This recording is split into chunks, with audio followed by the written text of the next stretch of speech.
Dear students, today I will discuss new chapter. Chapter name Locomotion and Movement. Locomotion and movement. तो आज हम locomotion और movement की बात करेंगे। किसकी बात करेंगे? लोकोमोशन एंड मूवमेंट की बात करेंगे, जो कि आपका चैप्टर नंबर 20 है। एनसीईआरटी में चैप्टर नंबर 20 है, लोकोमोशन एंड मूवमेंट। ठीक, तो आइए हम देखते हैं क्या होता है लोकोमोशन। ठीक, लोकोमोशन, लोकोमोशन का मतलब होता है गति करना। क्या होता है? गति करना। लोकोमोशन का क्या मतलब होता है? गति करना। मूवमेंट का क्या मतलब होता है? मूवमेंट का क्या मतलब होता है? हिलना डुलना। क्या होता है? हिलना डुलना। ठीक, तो लोकोमोशन का मतलब होता है गति करना, मूवमेंट का मतलब होता है हिलना डुलना। ठीक है ना? तो अगर जैसे हम कहें कि हम अपने एक ही पोजीशन पे हिले डुले, तो that is movement, that is movement. लेकिन अगर हम जैसे यहाँ खड़े हैं, अब यहाँ से यहाँ आ गए, तो मूवमेंट किए विथ चेंज प्लेस। प्लेस को क्या किए? चेंज किए, यानी अपनी लोकेशन को क्या कर दिए? चेंज कर दिए। तो उसको क्या कहेंगे? लोकोमोशन। ठीक है ना? अब मूवमेंट, मूवमेंट का मतलब अपनी जगह पे हिलना डुलना, लेकिन लोकोमोशन का मतलब होता है गति करना, चेंज द प्लेस, यानी गति करना। ठीक है ना? तो अब देखते हैं, जैसे आइए देखते हैं प्लांट में क्या होता है।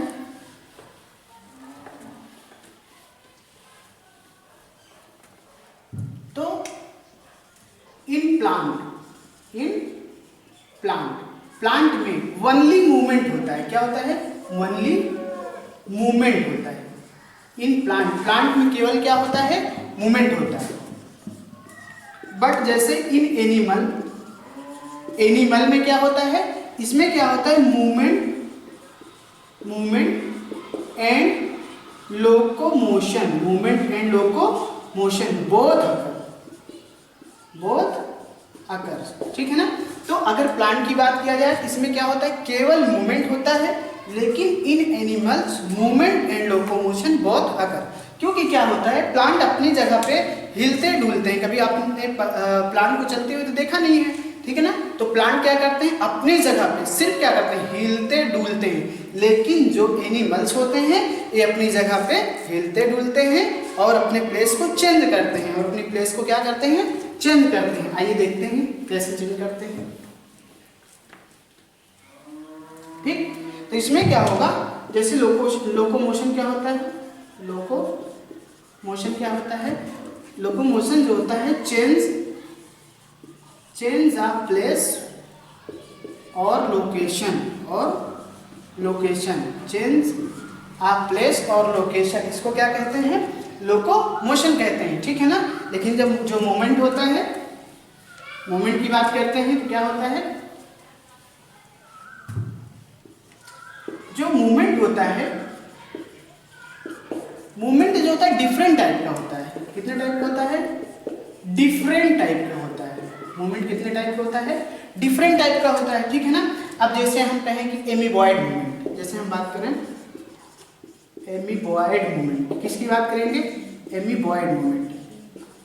अब एमीबॉयड मूवमेंट में क्या होता है? जैसे मैंने कहाँ पाया जाएगा? अमीबा में पाया जाएगा। क्या करवाएगा? Streaming of cytoplasm. इसमें क्या होता है? स्ट्रीमिंग ऑफ साइटोप्लाज्म की इसमें क्या होती है? स्ट्रीमिंग होती है। इसमें क्या होती है? साइटोप्लाज्म की स्ट्रीमिंग होती है। तो अमीबॉयड मूवमेंट जो होते हैं स्ट्रीमिंग ऑफ साइटोप्लाज्म, इसमें क्या होता है? साइटोप्लाज्म में जब स्ट्रीमिंग होगी, तो इसका मतलब क्या होगा? मूवमेंट होगा। That is a type of movement. ये भी क्या है? एक प्रकार का मूवमेंट ही है। ठीक, देन हम जैसे बात करते हैं आगे,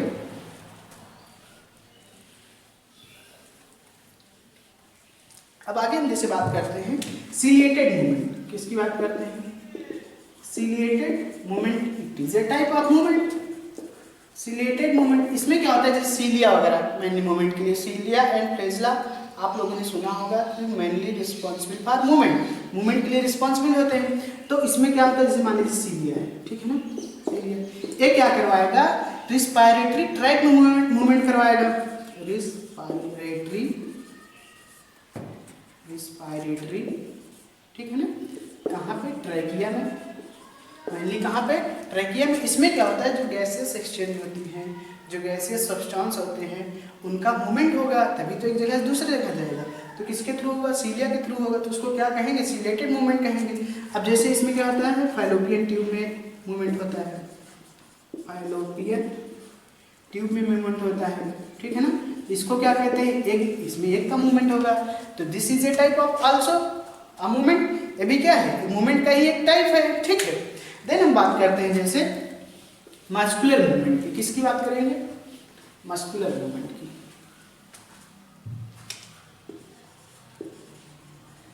मस्कुलर मूवमेंट, मस्कुलर मूवमेंट की बात करेंगे तो थ्रू द मसल,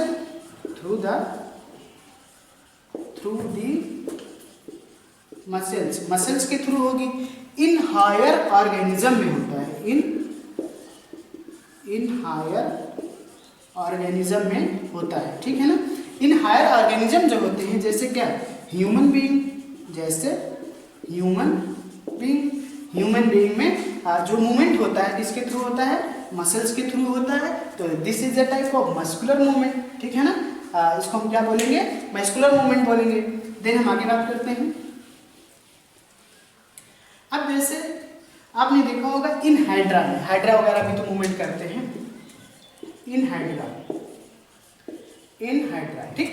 हाइड्रा में क्या पाया जाता है, टेंटिकल्स पाए जाते हैं। क्या पाए जाते हैं, टेंटिकल्स पाए जाते हैं। टेंटिकल्स क्या करते हैं, हेल्प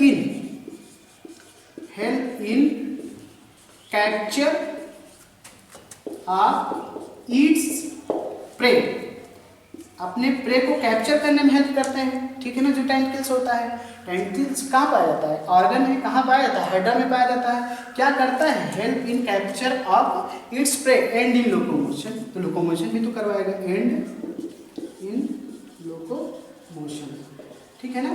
तो हाइड्रा में टेंटिकल्स पाए जाते हैं, help in capture of its prey and in locomotion. Then हम जैसे बात करते हैं पैरामीशियम, इसकी बात करते हैं, पैरामीशियम, इसकी बात करते हैं, पैरामीशियम,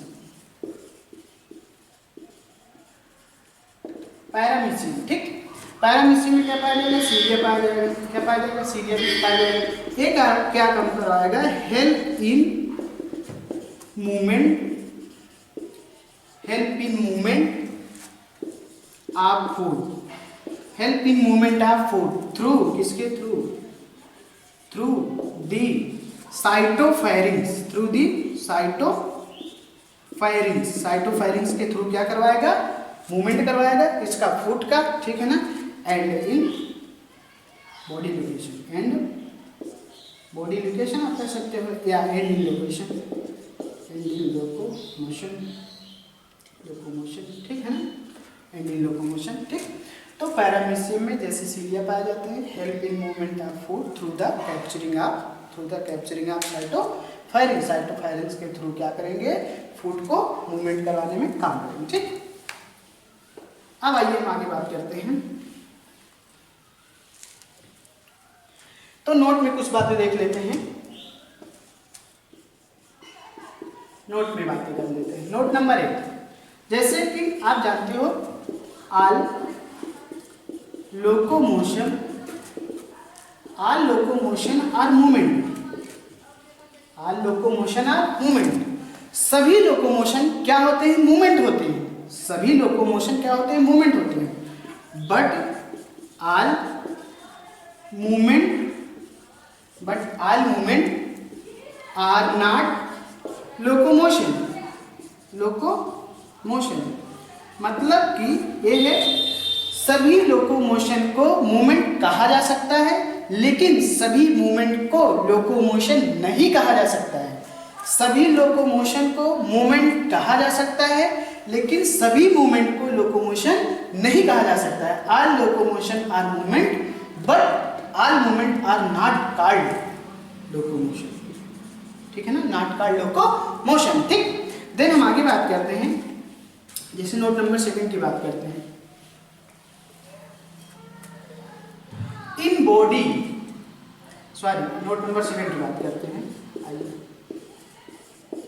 जैसे हमारी बॉडी में क्या पाए जाते हैं, माइक्रोफेज पाए जाते हैं। क्या पाए जाते हैं, माइक्रोफेज पाए जाते हैं एंड ल्यूकोसाइट पाए जाते हैं। क्या पाए जाते हैं, ल्यूकोसाइट्स पाए जाते हैं। ये क्या करते हैं, also help in amoeboid movement. Also help in amoeboid movement में क्या करते हैं, हेल्प करते हैं, ठीक है ना, in our body amoeboid movement. ऐसा कह सकते हैं, in our body amoeboid movement. तो कहने का मतलब है ये स्टूडेंट्स, माइक्रोफेज एंड ल्यूकोसाइट्स हमारी बॉडी में एमीबॉयड मूवमेंट को शो करते हैं। किसको शो करते हैं, एमीबॉयड मूवमेंट को शो करते हैं, ठीक। देन हम आगे बात करते हैं मसल्स। आइए मसल्स पे चलते हैं, ठीक। ये जो मसल्स होती है इसकी ओरिजिन कैसी होती है, इसकी ओरिजिन जो होती है वो मेसोडर्मल होती है। कैसी होती है, मेसोडर्मल होती है, ठीक है ना। मसल्स की ओरिजिन मेसोडर्मल होती है। आप कंसेप्ट के लिए यम याद कर लीजिए, रखिएगा, ठीक है ना, कि मसल की ओरिजिन कैसी होती है, मेसोडर्मल होती है। यह कितने परसेंट पाया जाता है, 40 to 50% पाया जाता है। कितने परसेंट पाया जाता है, 40 to 50% पाया जाता है of body weight, of body weight, अपने बॉडी वेट का, अपने बॉडी वेट का, जिसका जितना भी बॉडी वेट होगा उसके बॉडी वेट के अनुसार 40 to 50% मसल्स पाए जाते हैं। यानी कि किसी भी बॉडी में 40 to 50% मसल्स पाए जाते हैं। इसकी ओरिजिन जो होती है मेसोडर्मल होती है। इसकी स्टडी को हम लोग कहते हैं, इसकी स्टडी को कहते हैं हम लोग मायोलॉजी। क्या बोलते हैं, मायोलॉजी। मायो वर्ड जहां कहीं दिख जाए इसका मतलब किसकी बात हो रही है, मसल्स की बात हो रही है। इसका मतलब किसकी बात हो रही है, मसल्स की बात हो रही है, ठीक है। देन हम आगे बात करते हैं। अब आइए हम बात करते हैं प्रॉपर्टीज ऑफ मसल।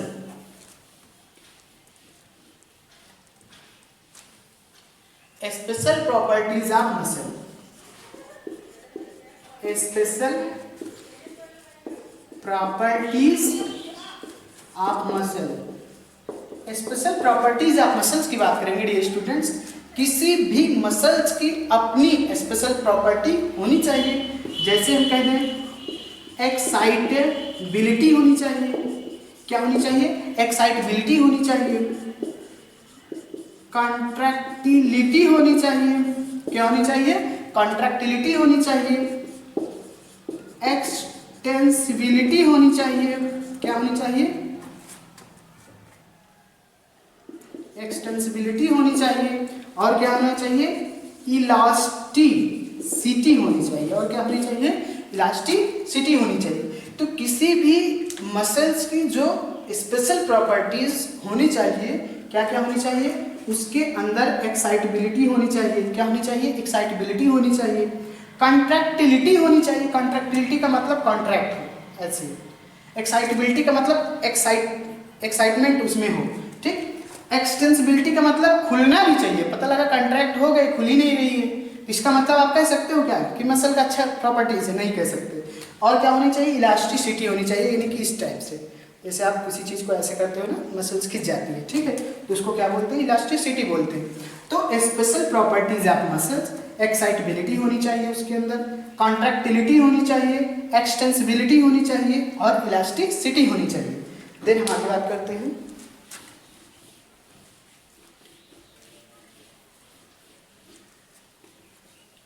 आइए अब हम बात करते हैं type of muscle. Type of muscle on the basis of locomotion, ठीक है ना। Type of muscle on the basis of locomotion. Locomotion के बेसिस पे type of muscle on the basis of locomotion. Locomotion के बेसिस पे हम muscles की बात करते हैं, कितनी टाइप की होते हैं। तो मेनली 3 टाइप के होते हैं। कितने टाइप के होते हैं, 3 टाइप के।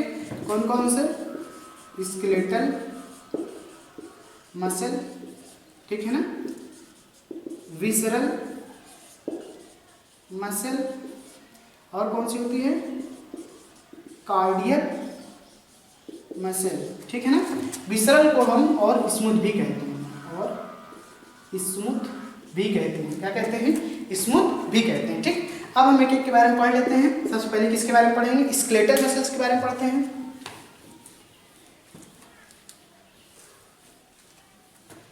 स्केलेटल मसल्स के बारे में आइए बात करते हैं। स्केलेटल मसल्स की बात करते हैं। तो डियर स्टूडेंट, जो स्केलेटल मसल होती है आपकी, ये क्लोजली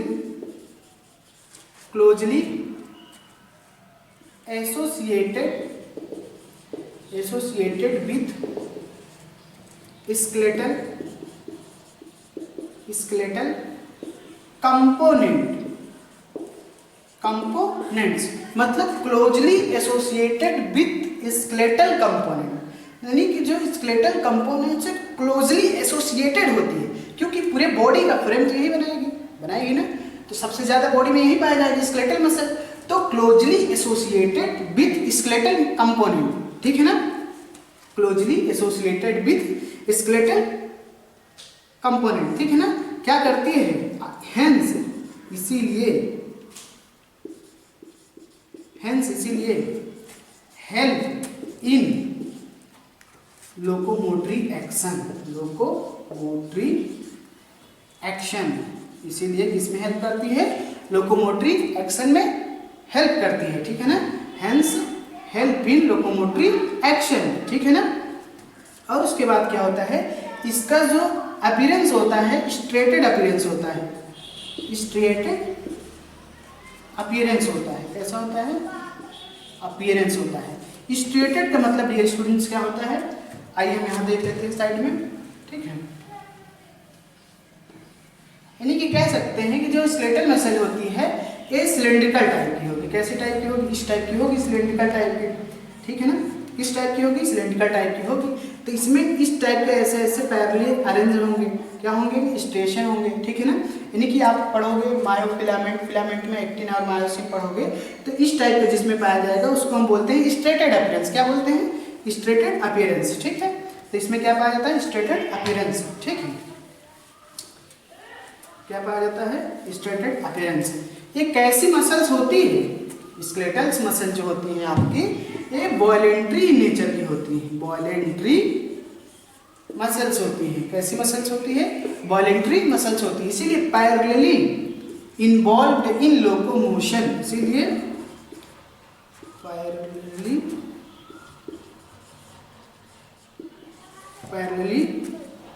इन्वॉल्व्ड इन लोकोमोशन, ठीक है ना, parallelly involved in locomotion and change of body posture. और क्या करते हैं, बॉडी पोस्चर को क्या करते हैं, चेंज कर देते हैं। तो कहने का मतलब यही है डियर स्टूडेंट्स, स्केलेटल मसल्स जो होती हैं कैसी होती हैं, एक क्लोजली एसोसिएटेड होती है, किससे, स्केलेटल कंपोनेंट से होगी, ठीक है ना। और क्या होता है, इसमें स्ट्रेटेड टाइप के अपीयरेंस होते हैं। स्ट्रेटेड टाइप के अपीयरेंस का मतलब ये होता है, जैसे अभी हमने दिखाया कि जो स्केलेटल मसल्स होती हैं सिलेंड्रिकल टाइप की होती है, इसमें न्यूक्लियस भी पाया जाएगा, ठीक है ना। तो उसमें एक्टिन और मायोसिन का पैरेलल अरेंजमेंट होगा, ठीक है, तो उसको बोलते हैं स्ट्रेटेड अपीयरेंस बोलते हैं, ठीक है। पैरेलली इन्वॉल्व्ड इन लोकोमोशन, सबसे पहले यही मसल्स होती है जो हमारे लोकोमोशन में मूवमेंट करवाती है, ठीक है। And change the body posture, जिससे क्या होता है, बॉडी पोस्चर का चेंजेस हो जाता है, ठीक है। कैसी नेचर की होती है, वॉलेंट्री नेचर की होती है, अपनी इच्छा के अनुसार इसको आप क्या कर सकते हो, मूवमेंट कर सकते हो, ठीक। आइए देन हम आगे बात करते हैं, विसरल मसल्स की बात कर लेते हैं, विसरल मसल्स की बात कर लेते हैं, ठीक है ना। इसको क्या कहते हैं, आप स्मूथ मसल्स भी कहते हैं, क्या कहते हैं इसको, स्मूथ मसल्स भी कहते हैं हम, ठीक है ना। इसमें क्या होता है, यह जो होती है मसल्स एक फाउंड कहाँ पाई जाती है, found in inner wall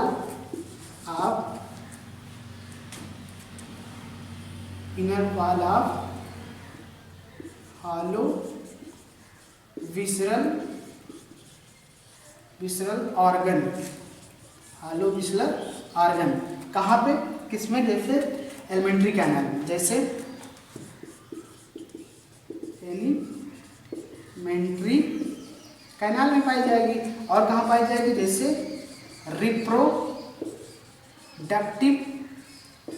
track में पाई जाएगी। और कहाँ पाई जाएगी, रिप्रोडक्टिव ट्रैक में पाई जाएगी। ठीक है ना, दिख रहा है कि नहीं, इसमें रिप्रोडक्टिव ट्रैक में पाई जाती है। ठीक, तो एलिमेंट्री कैनाल में पाई जाएगी और रिप्रोडक्टिव ट्रैक में पाई जाएगी। ठीक है ना। कैसे नेचर की होती है, ये कैसी नेचर की होती है, इनवॉलेंट्री होती है। कैसे नेचर की होती है, इनवॉलेंट्री नेचर की होती है, इनवॉलेंट्री नेचर की होती है, इनवॉलेंट्री मसल होती है। ठीक है ना, कैसी मसल होती है, इनवॉलेंट्री मसल होती है। यह कैसी होती है, नॉन स्ट्रेटेड होती है, नॉन स्ट्रेटेड होती है। नॉन स्ट्रेटेड का मतलब होता है, नॉन स्ट्रेटेड अपीयरेंस होगा, इसका अपीयरेंस होगा।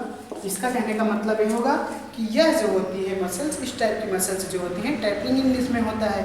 ठीक है ना, इसमें यूनिन्यूक्लियस पाए जाएंगे।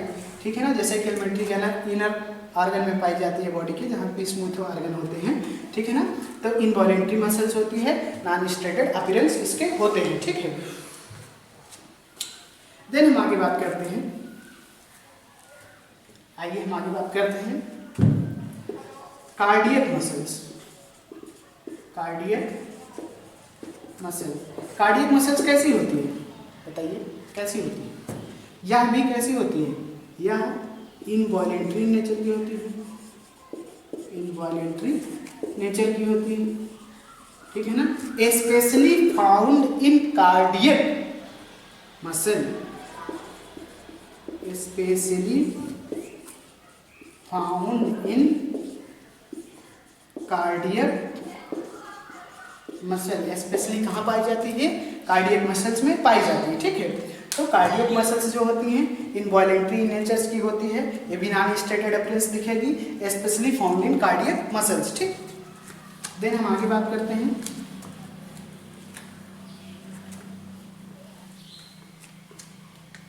डियर स्टूडेंट्स, आइए हम बात करते हैं स्ट्रक्चर ऑफ मसल्स की बात करते हैं। किसकी बात करेंगे, स्ट्रक्चर ऑफ मसल्स की बात कर लेते हैं।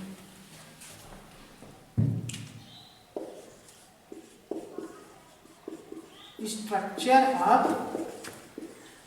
मसल्स की बात करेंगे। जब हम स्ट्रक्चर ऑफ मसल्स की बात करेंगे तो इसमें देखेंगे कि it is covered by epimysium. किससे कवर्ड होगी, एपीमाइसियम से कवर्ड होगी। It is covered by epimysium. इसमें क्या पाया जाएगा, इट कंटेन, इसमें क्या पाया जाएगा, फाइस्किल्स पाए जाएंगे। क्या पाए जाएंगे, फाइस्किल्स पाए जाएंगे। ठीक है ना, रैप्ड बाई पेरीमाइसियम, जो किससे होते हैं, रैप्ड बाई पेरीमाइसियम। ठीक है ना, अभी मैं बना के दिखाता हूँ कैसे होता है। ठीक है, तो स्ट्रक्चर ऑफ मसल्स की बात करेंगे तो it is covered by epimysium,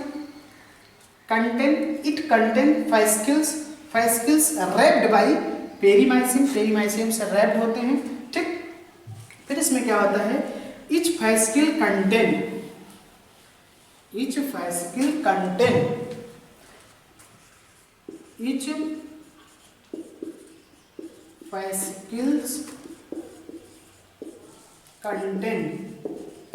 each fascicle contain muscle fiber. क्या पाए जाएंगे इसमें, मसल फाइबर पाए जाते हैं। Each fascicles contain muscle fiber, जो कैसे होते हैं, surrounded by endomysium, surrounded by endomysium. ठीक, तो each fascicles contain muscle fiber surrounded by endomysium. ठीक है ना, जितने भी fascicles होंगे उसमें क्या कंटेन होंगे, क्या पाए जाएंगे, मसल फाइबर पाए जाएंगे, जो किससे सराउंडेड होते हैं, इंडोमाइसियम से सराउंडेड होते हैं। ठीक, अब हम आइए देखते हैं कैसे होता है। यानी कि आप ऐसे देख लीजिए,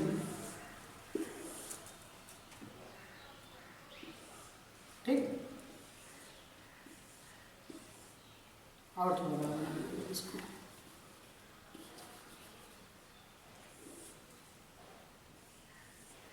ठीक ठीक, इस टाइप की डेट इज फैस्किल। क्या है? फैस्किल्स। अब इसके अंदर क्या पाया जाएगा?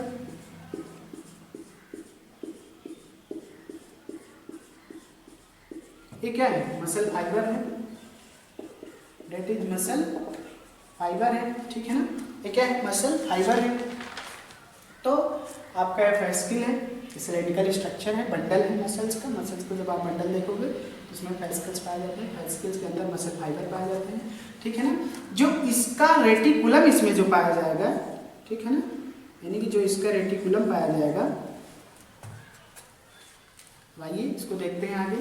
इसको बाहर निकाल लेते हैं, एक फैस्किल्स को हम बाहर निकाल लेते हैं, ठीक है, यानी कि इस टाइप से बनाया था अंदर, इसको बाहर निकाल लेते हैं, मान लीजिए। तो इसी को हम बाहर कर लेते हैं, ठीक है ना, जो इसके अंदर बनाए थे, यानी मसल फाइबर। जब मसल फाइबर को बाहर निकाल लेते हैं, इसके अंदर इंडोप्लाज्मिक रेटिकुलम पाया जाएगा। तो इसके अंदर इंडोप्लाज्मिक जो रेटिकुलम पाया जाता है, it's endoplasmic reticulum, it's endoplasmic reticulum, इसके इंडोप्लाज्मिक रेटिकुलम को क्या कहा जाता है? सार्कोप्लाज्मिक रेटिकुलम कहा जाता है। क्या कहा जाता है? Called as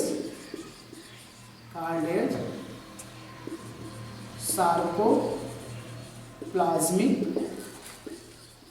reticulum. क्या कहा जाता है? सार्कोप्लाज्मिक रेटिकुलम कहा जाता है। कहने का मतलब यह है कि जो इस मसल फाइबर के अंदर इंडोप्लाज्मिक रेटिकुलम पाए जाते हैं, उसको हम लोग बोलते हैं सार्कोप्लाज्मिक रेटिकुलम कहते हैं। क्या कहते हैं? सार्कोप्लाज्मिक रेटिकुलम कहते हैं। लेकिन इसके अंदर जो ए है मसल फाइबर का, इसको प्लाज्मा लेमा बोलते हैं। इसमें क्या कहेंगे? Its plasmalemma is called sarcolemma, ठीक है ना। Its plasma membrane is called sarcolemma, its plasma membrane called as sarcolemma, ठीक है ना। इसके प्लाज्मा मेम्ब्रेन को क्या कहेंगे? सार्कोलेमा कहेंगे, ठीक है ना। अब इसके अंदर जो साइटोप्लाज्म पाया जाएगा, ठीक है ना, इसके अंदर जो साइटोप्लाज्म पाया जाएगा उसको कहते हैं इट्स साइटोप्लाज्म कॉल्ड, क्या कहा जाता है? सार्कोप्लाज्म, सार्कोप्लाज्म कहा जाता है, ठीक है ना। इट्स साइटोप्लाज्म कॉल्ड सार्कोप्लाज्म कहा जाता है, ठीक। अब आइए देखते हैं आगे, नोट में कुछ बात कर लेते हैं। नोट में देख लेते हैं, इंपॉर्टेंट नोट होती है, ठीक है। नोट में जैसे हम देखेंगे, नोट में देखेंगे कि जो स्ट्रेटेड मसल्स होती हैं, contraction of striated muscles, contraction of striated muscle, striated muscles जो कंट्रैक्शन होती है क्या शो करती है? क्या शो करती है? So sliding filament theory, so sliding filament theory, so sliding filament theory given by, किसने दिया था? गिवन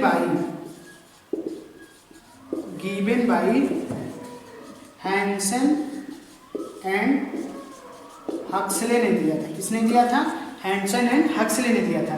तो कंट्रैक्शन ऑफ स्ट्रेटेड मसल्स क्या शो करते हैं? So sliding filament theory, so sliding filament theory, जो किसने दिया था? Given by Hanson and Huxley. किसने दिया था? Given by Hanson and Huxley ने दिया था, ठीक है ना। देन हम बात करते हैं स्केलेटल मसल फाइबर की बात करते हैं। किसकी बात करेंगे? स्केलेटल मसल फाइबर की बात करते हैं। आइए देखते हैं स्केलेटल मसल फाइबर क्या होते हैं। स्केलेटल मसल फाइबर की बात करते हैं। स्केलेटल मसल फाइबर की बात करते हैं। किसकी बात करते हैं? स्केलेटल मसल फाइबर की बात करते हैं। इसको हम 2 पार्ट में स्टडी करते हैं, जैसे कह देते हैं ऐसे 2 पार्ट में, ठीक। कितने पार्ट में? 2 पार्ट में, ठीक। जैसे कहते हैं dark a bond, dark a bond, ठीक। इसमें कह दें लाइट आई बॉन्ड, लाइट आई बॉन्ड, यानी कि dark a bond, light I bond, that is thin filament, that is thick filament, ठीक है ना। अब लाइट और डार्क का मतलब ये स्टूडेंट यहाँ एक मायोग्लोबिन फिलामेंट होता है। फिलामेंट क्या होता है? उसमें एक्टिन और मायोसिन का अरेंजमेंट होता है। क्या होता है? एक्टिन और मायोसिन का अरेंजमेंट होता है। जब आप डिटेल स्टडी करोगे तब आपको वहाँ क्लियर पता चल जाएगा। बट आप यहाँ इतना जानिए कि स्केलेटल मसल फाइबर्स में 2 टाइप के बॉन्ड होते हैं, dark a bond, light I bond, ठीक है ना। तो जो डार्क ए बॉन्ड होता है ये एन आइसोट्रॉपिक होता है, एन आइसोट्रॉपिक होता है। कैसा होता है? एन आइसोट्रॉपिक होता है। एन आइसो का मतलब होता है डिफरेंट टाइप का होगा, ठीक है। लेकिन जो लाइट आई बॉन्ड होता है ये आइसोट्रॉपिक इन नेचर होता है, आइसोट्रॉपिक इन नेचर होता है, ठीक।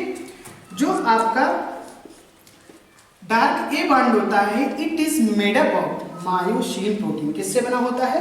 Myosin protein, made of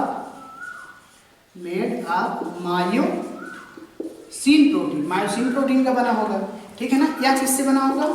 made of actin protein का बना होगा। किससे बना होगा? एक्टिन प्रोटीन का बना होगा, ठीक है ना। अब it consist of H zone, मतलब consist of H zone, consist of H zone. इसमें क्या पाए जाते हैं? एच जोन पाए जाते हैं with M line of centre, with M line in centre, with M line in centre, with M line in centre, ठीक है ना। इसमें क्या होता है? It consist of Z line, consist of Z line, consist of Z line, ठीक है ना।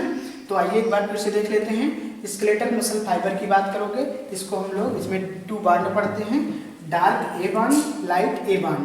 डार्क ए बॉन्ड का मतलब होता है कि इसकी जो लेयरिंग होगी थिक फिलामेंट होगा, ठीक है ना। लेकिन एक ऐसी होती है थिन फिलामेंट होती है, ठीक है।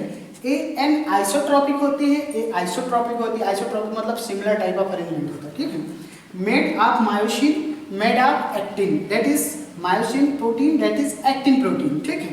Consist of H zone with M line in centre, consist of H zone with M line of centre. जब उसका स्ट्रक्चर देखोगे डार्क ए बॉन्ड का बना के डिटेल में तो इस टाइप के जोन दिखेंगे, उसमें एम लाइन का स्ट्रक्चर दिखेगा, ठीक है ना। और उसके बाद इसमें क्या होता है? Made of actin protein, consist of Z line, consist of Z line, ठीक। देन हम आगे बात करते हैं।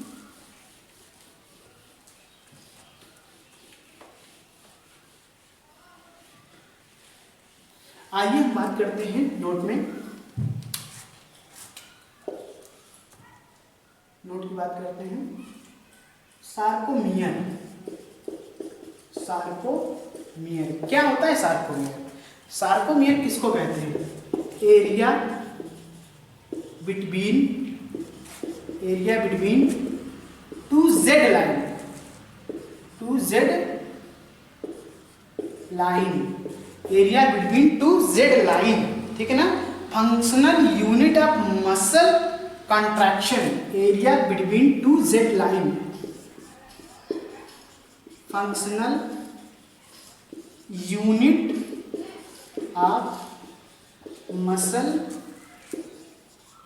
Contraction, functional unit of muscle contraction. Dear students, कई बार एग्जाम में पूछा गया, वेरी वेरी इंपॉर्टेंट, नीट के एग्जाम में कई बार पूछा गया सार्कोमियर क्या होता है। तो area between 2 Z line, 2 Z line के बीच का जो एरिया होता है उसको हम सार्कोमियर कहते हैं। क्या कहते हैं? सार्कोमियर कहते हैं, functional unit of muscle contraction. इसी का मसल कॉन्ट्रैक्शन में फंक्शनल रोल होता है, फंक्शनल यूनिट होता है, ठीक है ना। Functional unit of muscle contraction, muscle contraction में इसकी फंक्शनल यूनिट होती है, रोल होता है, ठीक है। देन हम आगे बात करते हैं मायोफिलामेंट या मायोफाइब्रिल की बात करते हैं। इसकी बात करते हैं मायोफिलामेंट,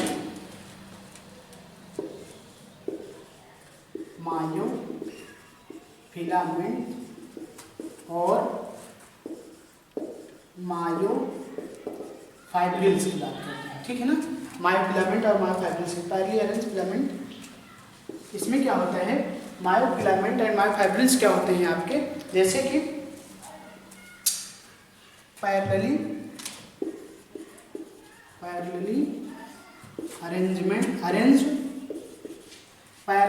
अरेंज्ड, किसका अरेंजमेंट होगा इसमें, फिलामेंट इन सार्कोप्लाज्म, पैरेलली अरेंजमेंट इन फिलामेंट, पैरेलली अरेंज फिलामेंट इन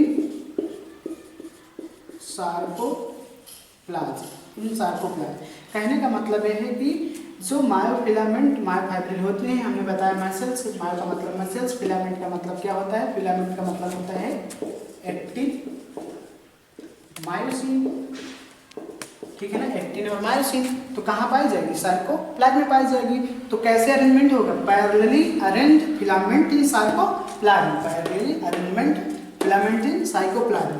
और क्या होगा इसमें, and alternate dark and light bond, and alternate dark and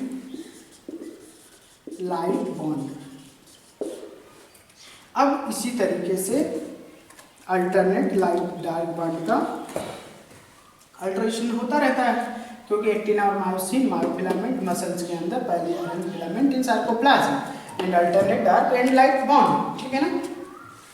अब हम देखते हैं एच जोन क्या होता है।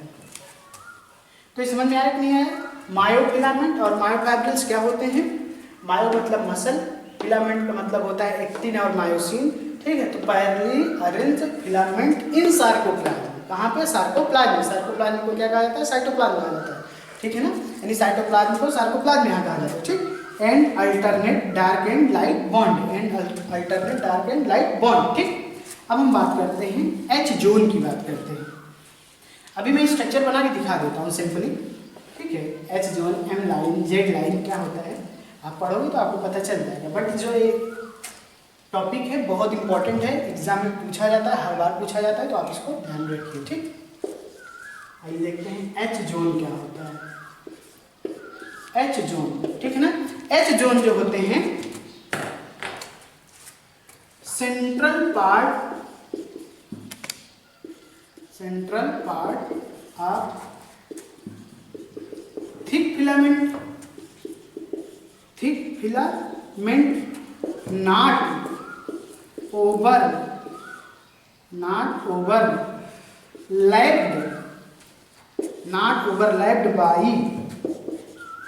Thick filament not overlapped by thin filament, कहने का मतलब ये है कि जो एच जोन होते हैं, central part of thick filament not overlapped by thin filament, ठीक है ना।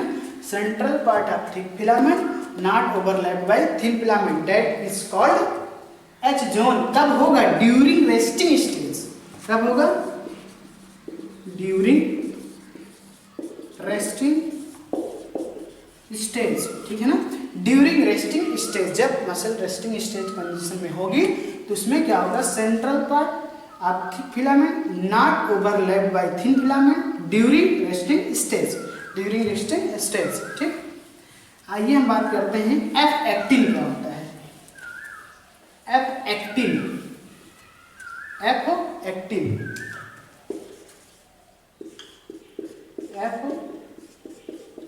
एक्टिन ये क्या होते हैं, एफ एक्टिन कुछ नहीं होता है, इसमें क्या होता है, पॉलीमर ऑफ मोनोमेरिक, ठीक ना, पॉलीमर ऑफ मोनोमेरिक जी, किसका, जी का मतलब क्या होता है,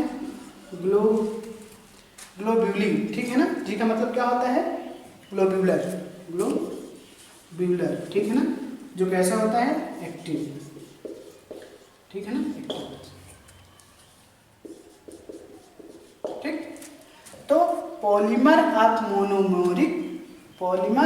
monomeric ji for globular actin, ठीक है ना, जी फॉर ग्लोब्यूलर एक्टिन। अब इसमें क्या होता है, एक्टिन फिलामेंट जो होते हैं, एक्टिन फिलामेंट जो होते हैं, एक्टिन फिलामेंट जो होता है, क्या होता है, made up of 2F actin, made up of 2F actin, ठीक है ना, actin filament made up of 2F actin, तो F एक्टिन से बना होता है, actin filament made up of 2F actin. F actin का मतलब समझ गए आप, वही एक्टिन और मायोसिन, ठीक है ना, क्या एक्टिन है myosin, helically wound to each other, helically wound to each other, helically wound to each other, कहने का मतलब होता है actin filament made up of 2F actin helically wound to each other, जो यानी कि इस टाइप से आप देख सकते हो,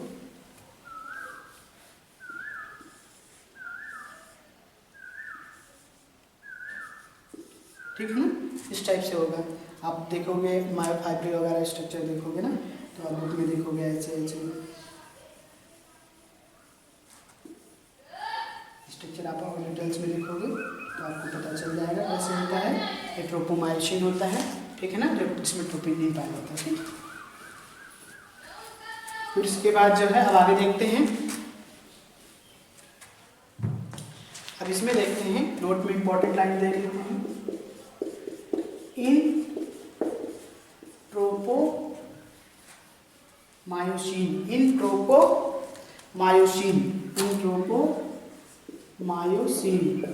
troponin protein are present, troponin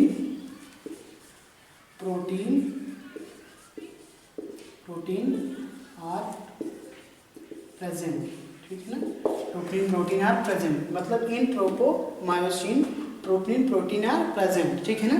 फिर उसके बाद अभी जो हमने बात किया था इसी बीच में टॉपिक के बीच में कि सार्कोप्लाज्मिक रेटिकुलम, ठीक है ना, यानी कि एंडोप्लाज्मिक रेटिकुलम को मसल्स में क्या कहा जाता है, सार्कोप्लाज्मिक रेटिकुलम कहा जाता है, जिसका काम क्या होता है, स्टोर ऑफ, ये आप कह सकते हो कि सार्कोप्लाज्मिक रेटिकुलम तो जो फंक्शन होता है क्या करता है, store of calcium ion, calcium ion को स्टोर करता है, जो क्या करता है, एक्शन पोटेंशियल को जनरेट करता है, मसल्स में एक्शन पोटेंशियल्स को जनरेट करता है, generate action potential, generate action potential in muscles में, ठीक है ना। तो सार्कोप्लाज्मिक रेटिकुलम का क्या काम होता है, स्टोर ऑफ कैल्शियम आयन, जो जनरेट क्या करता है, एक्शन पोटेंशियल्स को जनरेट करता है इन मसल्स में। तो डियर स्टूडेंट्स, आज के लिए इतना ही, बाकी बातें हम नेक्स्ट वीडियो में करेंगे, ठीक है ना, नेक्स्ट वीडियो में करेंगे, स्टेप ऑफ मसल कॉन्ट्रैक्शन की बात करेंगे। तब तक आप लोग इसको रिवाइज करते रहिए, अच्छे से पढ़ते रहिए, ठीक है ना। Thank you, good bye, good day.